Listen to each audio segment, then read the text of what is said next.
Attendance कौन लेगा? Teachmint. Paper कौन चेक करेगा? टीचमेंट। तो हम क्या करेंगे? आप बस बच्चों का सिलेक्शन कराइए सर, बाकी सब टीचमेंट कर लेगा।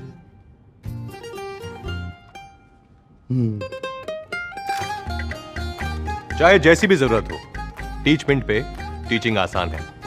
आज ही डाउनलोड करें टीचमेंट, इंडिया का नंबर 1 टीचिंग ऐप।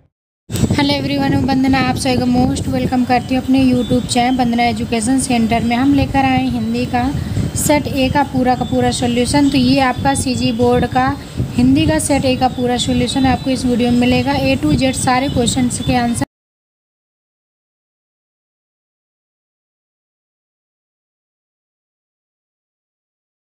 आपको इसमें हम देने वाले हैं। तो अगर दोस्तों ये वीडियो आपके लिए थोड़ा सा भी यूजफुल रहे तो वीडियो को लाइक ज़रूर कर लें, चैनल को सब्सक्राइब कर लें और अपने दोस्तों को भी ज़्यादा से ज़्यादा शेयर करते रहें। ठीक, तो चलिए देख लेते हैं। पहले क्वेश्चन का पहले पॉइंट का आंसर होगा आपका, जन्म से मृत्यु तक मानव के जीवन के सभी दैनिक क्रियाओं, संस्कारों और कर्मकांडों में जल का विशेष महत्व। यही कारण है कि भारतीय संस्कृति में नदियों को मातृस्वरूप पूजा जाता है। ठीक, इसका दूसरे का आंसर हो जाएगा, विज्ञान के अनुसार जल का निर्माण 2 भागों में परमाणु हाइड्रोजन गैस में 1 भाग परमाणु ऑक्सीजन के संयोग से बनता है। ठीक, तीसरे का आंसर लिख लेना, साहित्य में भी कवियों ने जल की महत्ता को बताते हुए कहा है, रैमन पानी राखिए बिन पानी सब सून, पानी गए न उबरे मोती मानो शून। इसका चौथे का आंसर लिखना है, जल चक्र प्रकृति के पर्वत, पहाड़, नदियाँ, बादल, सागर तक सूर्य सभी सहयोगी बनकर इसको संचालित करते हैं। इसका 5वें का लिखना है, जल के पर्यायवाची लिखनी थी आपको, तो नीर, अम्बु, पानी पर्यायवाची लिख देना है। इसका 6वें का आंसर लिखना है, पर्यावरण का हमारे जीवन में बहुत महत्व है, इसके बिना जीवन की कल्पना भी नहीं की जा सकती, इसलिए पर्यावरण को शुद्ध रखना आवश्यक है। 7वें का आंसर लिखेंगे, जल ही जीवन में। इसमें आपको शीर्षक लिखना था, तो शीर्षक में आप जल ही जीवन लिख दीजिएगा। ठीक, इसके बाद क्वेश्चन नंबर 2 के आंसर लिखना है। तो क्वेश्चन नंबर 2 के आंसर आपको इस तरीके से पहले का आंसर लिख लेना है, दूसरे का आंसर और तीसरे का, ये आपको दूसरे के तीनों के आंसर लिख लेना है। ठीक, इस तरीके से अब देखेंगे क्वेश्चन नंबर 3। क्वेश्चन नंबर 3 में आपसे पूछा गया था निबंध, तो आप पर्यावरण या फिर कोरोना वायरस, जिस पर आप निबंध लिखना चाहें लिख सकते हैं। तो हमने आपको बताया हुआ है कोरोना वायरस पर। तो कोरोना वायरस कैसे आया, कैसे फैला, कोरोना वायरस के लक्षण क्या होते हैं, बचने के उपाय क्या क्या होते हैं, ये कब आया, पहला वायरस मतलब पहला बार कब हुआ, लॉकडाउन भारत में स्थिति क्या रही, तो ये पूरा ऐसे आपको लिख देना है। ये पूरा ऐसे आप वीडियो रोक कर भी लिख सकते हैं। ठीक, तो ये पूरा आपको कोरोना वायरस का निबंध तीसरे नंबर क्वेश्चन में लिख देना है। इस तरीके से पूरा आपको लिख देना है।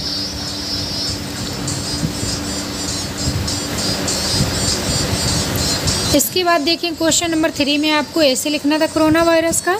इसके बाद चौथे में आपको देखना है, पोस्टमैन द्वारा नियमित डाक वितरण नहीं किए जाने से शिकायती पत्र। आपके यहाँ का पोस्टमैन जो है वो नियमित पोस्ट वितरित नहीं कर रहा है, इसके लिए आप शिकायती पत्र लिखना है पोस्ट मास्टर को। तो कैसे लिखेंगे ये हमने बहुत अच्छे से बताया हुआ है। तो आपको लिख लेना है, सेवा में पोस्ट मास्टर, शिवपुरी, छत्तीसगढ़, मध्य प्रदेश। जब आप अपना एड्रेस कुछ भी डाल सकते हैं, केवल हमने डाल दिया है। विषय आपको जिस मोहल्ले का, जिस शहर का जहाँ करवाना हो तो आप डाल सकते हैं विषय में कि गांधी मोहल्ले में डाक वितरण की अनियमितता के संबंध में। ठीक, नीचे से लिखेंगे, महोदय निवेदन है कि आजकल हमारे क्षेत्र गांधीनगर में डाक वितरण की व्यवस्था नियमित रूप से नहीं हो रही है, पत्र वितरण में लगातार अनियमितता हो रही है, इसके कारण मोहल्ला वासियों को अत्यधिक परेशानी का सामना करना पड़ रहा है। आवश्यक पत्र विलंब से मिलने पर यदा कदा बहुत नुकसान हो जाता है। आशा है आप मोहल्ला वासियों की परेशानियां दृष्टिगत रखते हुए क्षेत्र के पोस्टमैन को नियमित रूप से डाक वितरण किए जाने का आदेश दें। इस तरीके से पूरा बॉडी XYZ कुछ भी डाल सकते हैं। इसके बाद क्वेश्चन नंबर 5 का आंसर आपको लिखना है, एडवोकेसी पत्रकारिता क्या होती है।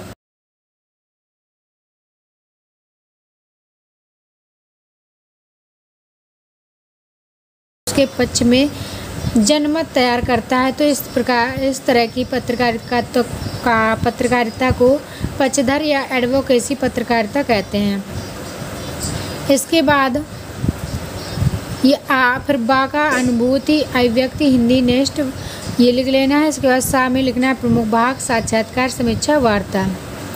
दा का आंसर लिखना है कार्टून कोना लगभग हर समाचार में होता है और उनके माध्यम से की गई सटीक टिप्पणियां पाठक को छू जाती हैं।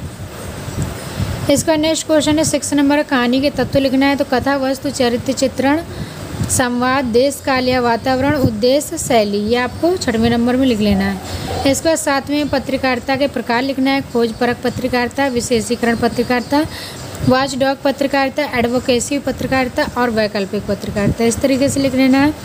इस वक्त का आंसर होगा सवेरे का सूरज खरगोश की आंखों जैसा लाल लाल दिखाई देता है। इस शरद ऋतु के प्रातःकाल का वर्णन किया गया है।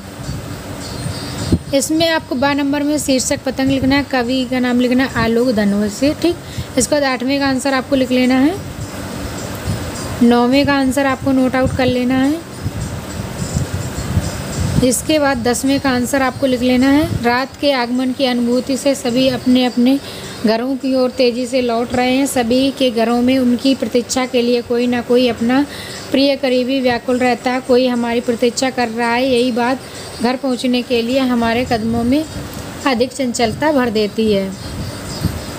इसका क्वेश्चन नंबर 11वें के फर्स्ट में लिखना है। इस कहानी में नमक की पुड़िया के महत्वपूर्ण बनने का यह कारण है कि भारत पाक के बीच नमक का व्यापार गैर कानूनी था, ठीक। सेकंड में आपको पाकिस्तानी कस्टम अधिकारी सफिया कहते हैं। मोहब्बत के आगे तो कस्टम भी लाचार, मोहब्बत के सामने सारे कानूनी निष्प्रभाव हो जाते हैं। कस्टम अधिकारी स्वयं अपने हाथ से नमक की पुड़िया सफिया के बैग में रखते हुए उपयुक्त तर्क देते हैं, ठीक। इसका क्वेश्चन नंबर 12, गांव के किशोर बच्चे कीचड़ में लथपथ होकर गली घूम रहे थे। इस तरीके से पूरा आपको नोट आउट कर लेना है। ये क्वेश्चन 12 तक का सॉल्यूशन था। तो अगर दोस्तों ये वीडियो आपके लिए थोड़ा सा भी यूजफुल रहा हो तो वीडियो को लाइक ज़रूर कर लें, चैनल को सब्सक्राइब कर लें और अपने दोस्तों को ज़्यादा से ज़्यादा शेयर कर दें। अगर आपको इसकी सॉल्यूशन की PDF चाहिए तो लिंक आपको डिस्क्रिप्शन में मिल जाएगा, वहाँ से आप चेक कर सकते हैं।